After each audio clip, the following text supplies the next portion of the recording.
Good evening, everyone.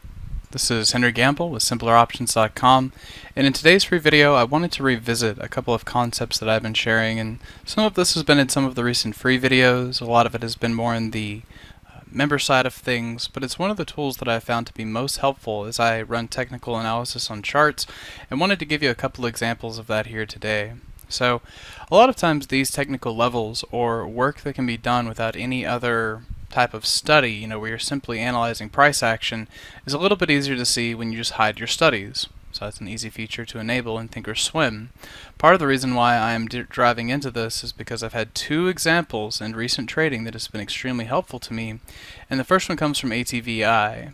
When you look at this, I think the first thing that most people are going to be looking at is that whenever this trend came down and actually broke what was considered and what was a nice bullish trend, you had three very clean touches of this level, and then when this level came in and broke, it's kind of like, okay, the bullish trend here is broken, and this is something that we can come in and short because it's going to come down here and fill this gap. I mean, this is very common talk that you will hear among traders, but I have pretty much stopped using trend lines because I found that this type of stuff didn't really work for me. But what instead ended up being more important was looking at the exhaustion swing. Now this is just something that I've kind of coined inside this because it's how it always struck me, and that's to say that this swing high to swing low was really the last drop that bears could get anything done. Not to mention it came towards the end of a pretty healthy drop from previously 40 all the way down now here to a low that's 2650. Okay, so I just want to analyze the last bit of this massive decline. That swing high to swing low, projected from what at the time was the most recent high, ended up giving you a very nice level and something where we were able to hold on to what we had and do a much better job of salvaging the position. It didn't play out perfectly like what I wanted to see, but at the very least I didn't get stopped out down at the lows, and if you didn't have a position, it gave you a place to consider buying. Okay, so that's one example of that. Another that I left you with in last week's free video, and this one is yet to be seen to see how it'll ultimately play out.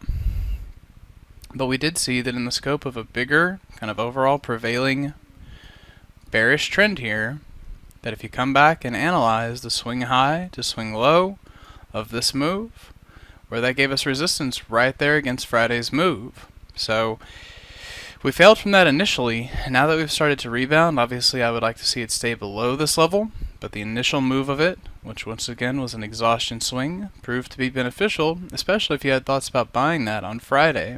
So those are two examples where that has been helpful in the current market. And the last I want to take a look at doesn't quite subscribe to what I was looking at in that one, because if you wanted to be, consistent and use the same type of analysis in each bit, I could definitely still make a bullish case for this NVIDIA chart.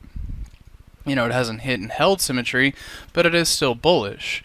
The only reason why I'm going to show you another way of looking at this chart is because you do have a fire line that has come into play, and I'll show you here, just above current price. Now it didn't hit it perfectly. It would have been better, a little bit better if it did. But what I am always very cautious of are situations where you've got a squeeze, but the parabolic SAR is printing, in this case, above price. It suggests that it may actually fire to the short side. And the level that I would watch, for those of you that would like to play it to the short side or be a contrarian with this type of point of view, is say once you get that initial break, run the 618 of this move. Clearing that is not exactly what you want to see, and a lot of that happened today. But as long as it can hold below the 786, there is still a chance of that reversing, and the main reason why I give that the credibility I do is because when you get up into these fire lines, those tend to be good points to exhaust your selling. So hopefully the first two of those were helpful in relationship to symmetry. That third one I will give a little bit more detail as tomorrow and Thursday's session progresses, and I hope you find that helpful. One other thing I wanted to make you aware of is the Simpler Trend Trading System. It is a class that Tucker will be teaching on July 9th from 12 to 4. So if this is something that interests you and you think you could add this into your trading, you can find a link to that to sign up at the end of this webinar, and I hope to see you there.